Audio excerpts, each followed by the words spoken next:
नमस्कार, हम प्रतिमा चौधरी। दोपहर 3 बजे के भोजपुरी समाचार में स्वागत बा। सबसे पहले प्रमुख समाचार।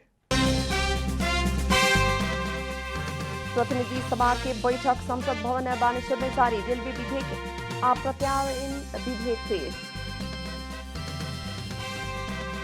अफगानिस्तान में रहल नेपाली के उद्धार करे के सरकार के निर्णय। अफगानिस्तान में रहल नेपाली सबके तथ्यांक सार्वजनिक होके के बाकी। सावन के अंतिम सोमवार देश भर शिव मंदिर सब में पूजा आजा करके मनावल जा रहल। राजधानी के पशुपति मंदिर परिसर में भक्तजन सबके भीड़। अफगानिस्तान के राजधानी काबुल में रहल एयर ट्रैफिक कंट्रोल नियंत्रण मिले के अमेरिका के घोषणा। तालिबान द्वारा युद्ध ओराइल दावी। और इंग्लिश प्रीमियर लीग फुटबॉल में साबिक विजेता मैनचेस्टर सिटी के हार।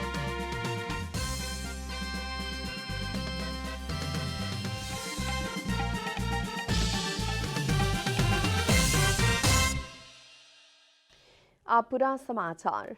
संघीय संसद प्रतिनिधि सभा के बैठक अभी जारी बाटे। बैठक में रेलवे विधेयक 2076 प्रस्तुत होके के संसद सचिवालय जनौले बा। वही लेखा प्रत्यायन विधेयक 2076 भी आज हुई के बैठक में पेश करे के संभावित कार्यसूची बाटे। ये दोनों विधेयक राष्ट्रीय सभा से उत्पत्ति भइल ह।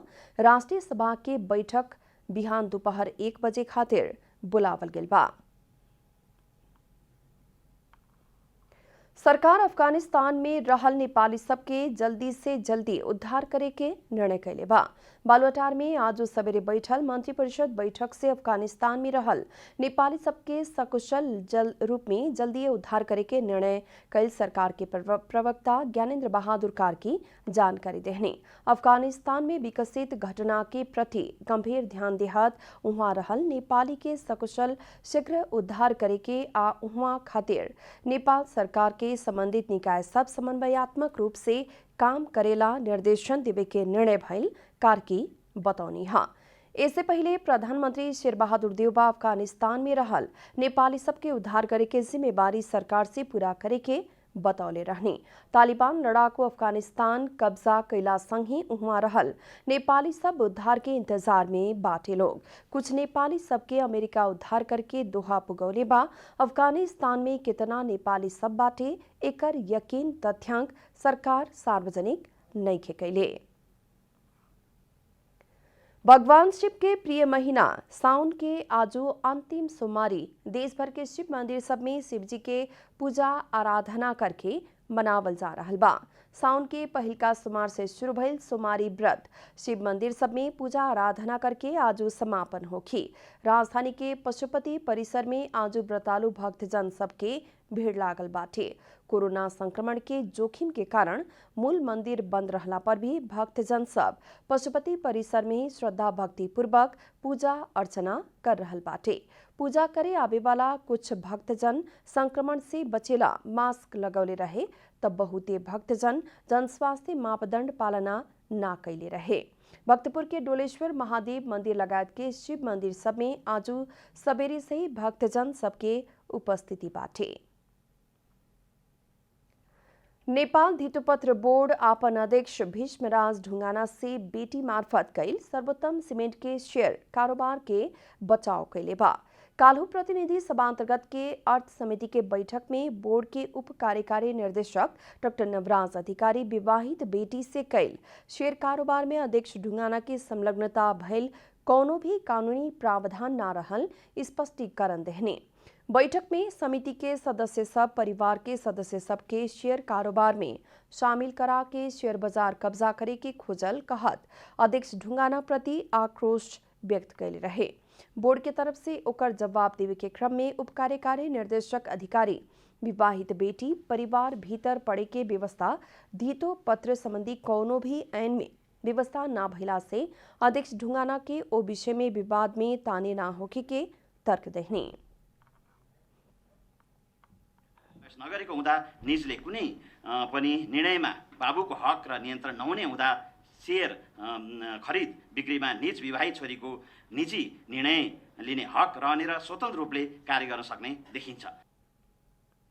बैठक में समिति के सभापति कृष्ण प्रसाद दाहाल परिवार के सदस्य सबके पूंजी बाजार में लियावे के काम नियमनकारी निकाय अपने से कैल कहत आपत्ति जनौले रहने वहां के दोसर क्षेत्र में लगानी ना करके परिवार के ही सदस्य भइल क्षेत्र में लगानी बढ़ावे के कारण कह के बोर्ड के सदस्य सबके सवाल भी कैनी। हाँ, मेरा नजिकका मान्छे संलग्न भयो भनेदेखि त केही न केही कुरा त उठ्ने हो नि, त्यसलाई कसरी हल गर्ने? अहिले कानुनमा छैन भने उन्मुक्ति पाइएला, तर अबका कानुनहरूमा त्यो कुरालाई अथवा आचार संहितालाई कसरी गर्ने भन्ने कुरा चाहिँ यो प्रश्न हो। यो प्रश्न तपाईहरु सबैलाई हो। तपाईहरुलाई एउटा कुरा म समितिको तर्फबाट भन्न चाहन्छु, तपाईहरु एउटा राष्ट्र बैंक जस्तै नियमनकारी संस्था हो। इन्हें बोर्ड अध्यक्ष ढुंगाना भी विवाहित बेटी के शेयर कारोबार के बंदेज लगावे मिले के कानूनी प्रबंध ना भइल जवाब देहनी वहां की विवाहित बेटी परिवार के सदस्य ना रहे के धितोपत्र संबंधी ऐन में स्पष्ट व्यवस्था भइला से बेटी के शेयर कारोबार में अपना के उलझावे ना मिले के जिक्र कैनी। अब उनले उनको घर परिवारले प्राथमिक बजारमा पनि किनबेच गर्न पाउँछ, अहिलेको कानुन अनुसार दोस्रो बजारमा पनि पाउँछ, ओटीसी बजारमा पनि पाउँछ। यो कानुनले दिएको अधिकार, उनीहरूलाई दिएको अधिकार हो। यो उनीहरूको सम्पत्ति किनबेच गर्ने संवैधानिक अधिकार पनि हो। यो कारोबार म आफैले गरेको होइन र म आफैले गरे जस्तो जुन प्रसारण गरेको छ यो कुरा गलत हो। यति कुरा मैले यहाँहरुसँग निवेदन गरेँ। सर्वोत्तम सीमेंट के शेयर में धितोपत्र बोर्ड के अध्यक्ष ढुंगाना पदीय मर्यादा पार करके कानून विपरीत बेटी के नाम में 10,000 कितना शेयर जारी की अनुमति मिले से करीब 3 हफ्ता पहले ही खरीद गई आरोप लागल रहे। भोजपुरी समाचार में आप छोड़ विश्राम।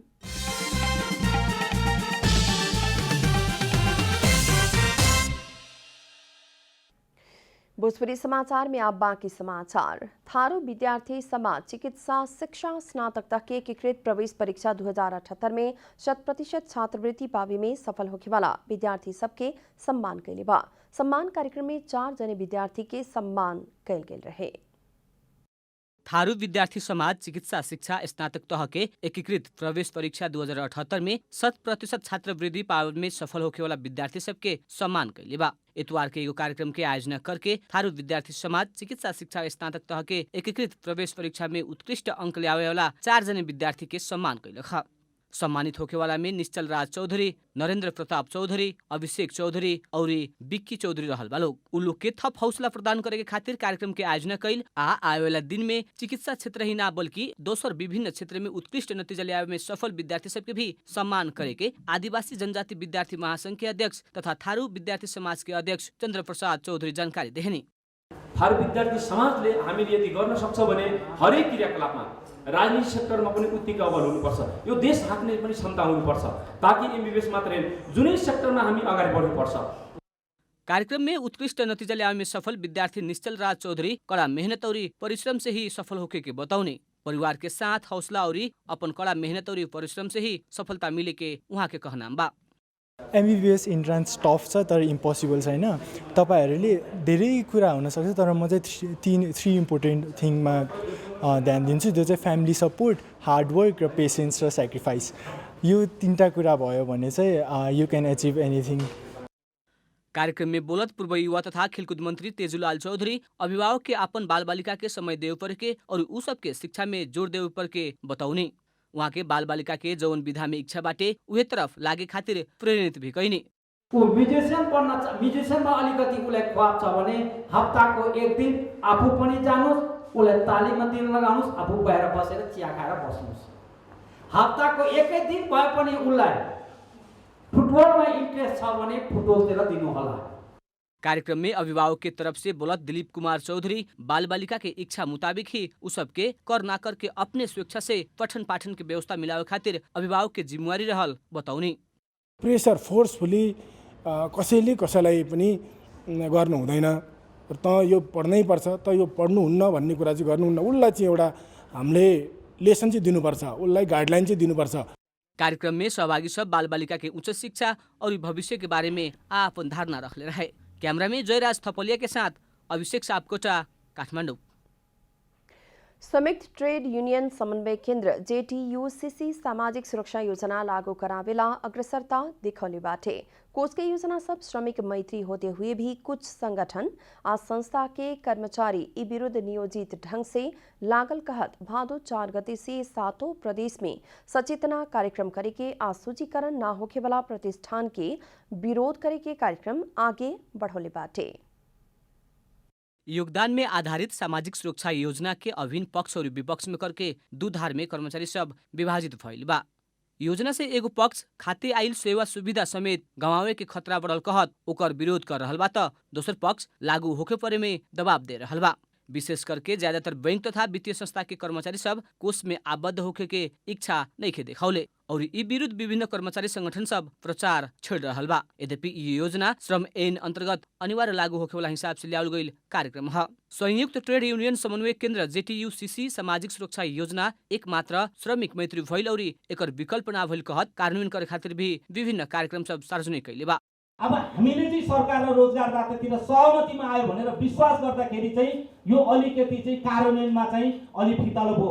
हामीले अहिले पछिल्लो चरण हामीले भनेका छौँ अब पहिलो यो चाहिँ सामाजिक सुरक्षा चाहिँ फर्मल सङ्गठित क्षेत्रबाट चाहिँ सुरुवात गर्दाखेरि सजिलो हुन्छ। पहिला सजिलो पढाइ फर्मल क्षेत्र पढाइ गरेको त्यो देखियो, तर पछिल्लो चरणमा हामीले आउँदाखेरि सम्पूर्ण क्षेत्रमा लागू हुनुपर्छ हामीले भनेका छौँ।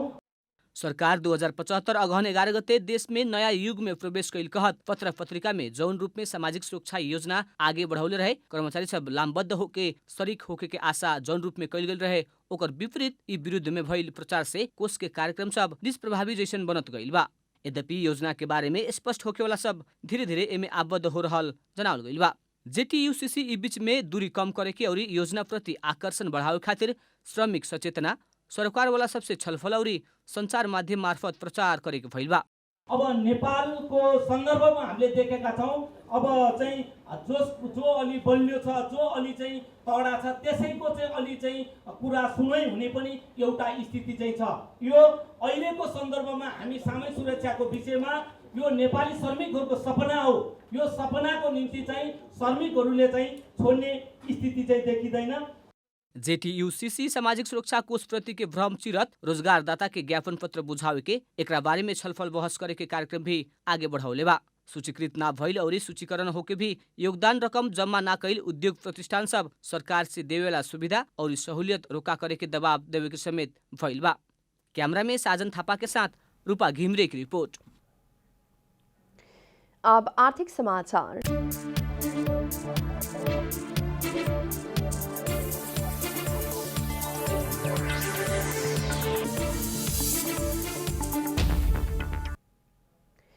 आज नेपाली बजार में सोना के भाव में सामान्य गिरावट आयल बा। आज छापा वाला सोना प्रति तोला में 100 रुपया से घटके 90,600 रुपया में कारोबार हो रहल नेपाल सुनचांदी व्यवसायी महासंघ जनौले बाटे। वही लेखा तेजाबी सोना के भाव प्रति तोला 90,100 रुपया कायम भइल बा। आज चानी के भाव भी घटल बाटे। चानी आज 5 रुपया से घटके 1200 रुपया में कारोबार हो रहल महासंघ जनौले बा। भोजपुरी समाचार में फिर छोट विश्राम।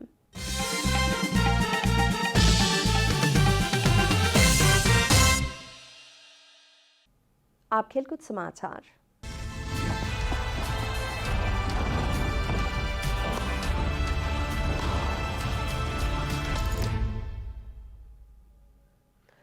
इंग्लिश प्रीमियर लीग फुटबॉल में साबिक विजेता मैनचेस्टर सिटी हारल बाटे। इतवार के रात भइल खेल में सिटी टोटेनहैम संगे 1-0 गोल अंतर से हारल हा। घरेलू मैदान में टोटेनहैम के जीत दिलावे खातिर ह्यूंग मिन सन निर्णायक गोल कैलन। पहिल का हाफ गोल रहित बराबरी में ओराइल खेल के 55वां मिनट में सन निर्णायक गोल कैलन हा। स्टीवन के पास में सन पेनाल्टी बॉक्स बाहर से उत्कृष्ट गोल कैले रहलन। जीत संगी टोटेनहैम पहिल का खेल में ही महत्वपूर्ण 3 अंक जोड़ले बा। सिटी हार से सीजन के शुरुआत कैले बा। अंत में प्रमुख समाचार फिर एक बेर। प्रतिनिधि सभा के बैठक संसद भवन बानेश्वर में जारी। रेलवे विधेयक आ प्रत्यायन विधेयक पेश। अफगानिस्तान में रहल नेपाली के उद्धार करे के सरकार के निर्णय। अफगानिस्तान में रहल नेपाली सबके तथ्यांक सार्वजनिक होखे के बाकी। सावन के अंतिम सोमवार देश भर शिव मंदिर सब में पूजा आराधना करके मनावल जा रहल। राजधानी के पशुपति मंदिर परिसर में भक्तजन के भीड़। अफगानिस्तान की राजधानी काबुल में रहल एयर ट्रैफिक कंट्रोल नियंत्रण में लेवे के अमेरिका की घोषणा। तालिबान द्वारा युद्ध ओराइल दावी। और इंग्लिश प्रीमियर लीग फुटबॉल में साबिक विजेता मैनचेस्टर सिटी के हार।